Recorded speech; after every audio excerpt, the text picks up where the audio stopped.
So for anyone that's interested in what sleeping on the idea rod looks like for me, so I'll just run through a little bit of a night routine. So what usually happens is I walk for sort of 18 to 20 hours, and then I'll kind of, in the last hour or so, I'll look for somewhere to rest up. So I usually look for a spot that's got a little bit of a tree covering, so it's not too exposed, because I don't want to be sort of in an exposed lake or a big open exposed area for two reasons. One is because if the wind picks up, then the wind chill can really impact me, and the second is that I just don't want to be exposed in the open like that. So I'll look for an area that has sort of some tree covering or a little bit of wilderness, and then I'll look for a space on the side of the trail that's suitable in size for me to sort of flatten down and make my camp. So after been walking and I find that spot, then I just go into my routine.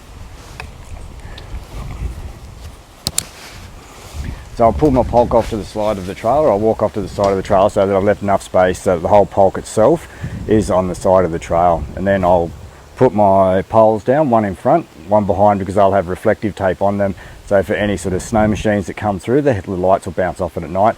And they'll be able to see me on the side of the trail, and I won't have to worry about getting run over. Ideally it'd be nice and grassy like this, but I don't think that's going to happen. Okay, and the next thing I want to do is, if it's, depending on how deep the snow is, I want to get my snowshoes out if I need to, or just normal shoes if I can, depending on whether my feet are going to go through the snow. If it's waist deep or high, my foot's going to sink down, then I'll get the snowshoes out.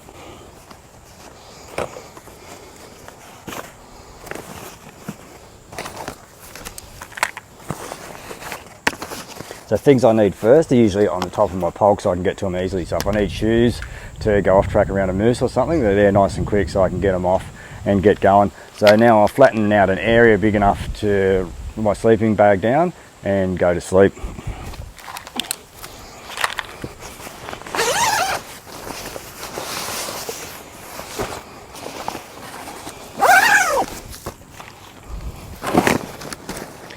So there's two ways I can do this. So if it's snowing, then I'll just lay out the bivvy bag as it is.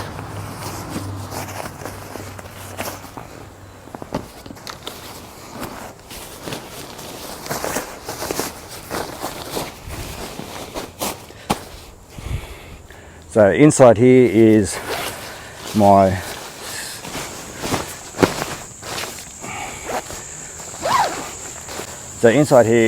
sleeping bag. So that's rated to about -50, -60. So hopefully I won't have to test that to its limits.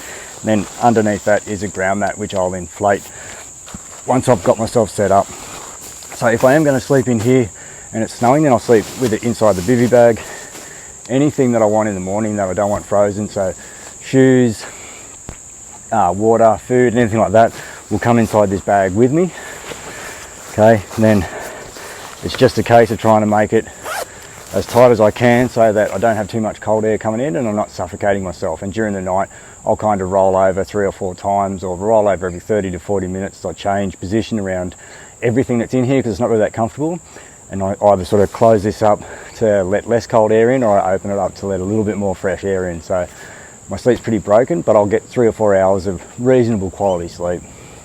Okay, if it's not really snowing and I don't really care to use the bivvy bag, then I'll lay that out with my ground mat in there.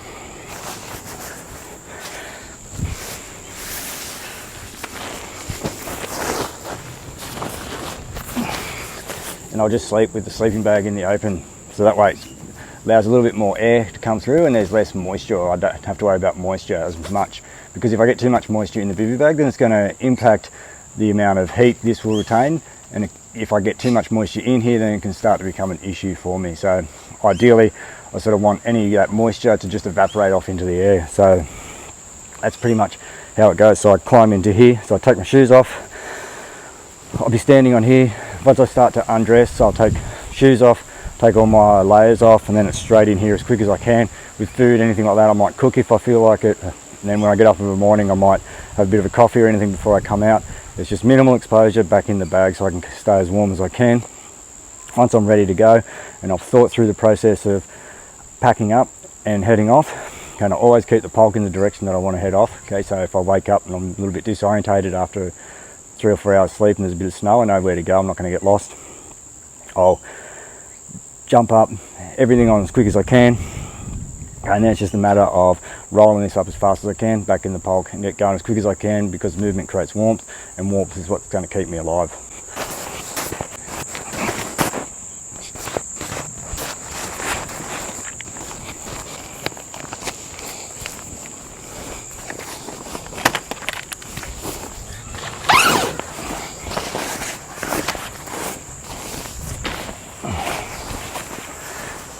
So once it's rolled up, and it does contain a lot of air, so it is a little bit hard to roll it up, be really compressed, but I just kind of, as best I can for now, roll that up, everything back on. If I need the snowshoes, I'll wear them, obviously.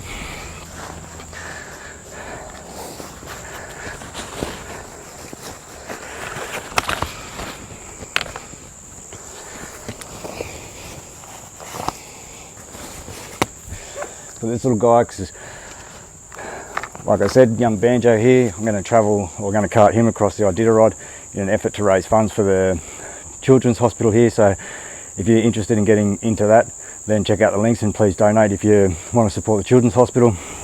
So once this is ready to go, it's just a case of grabbing these poles, back into the harness, and off I go for another 18 to 20 hours before I do it all again.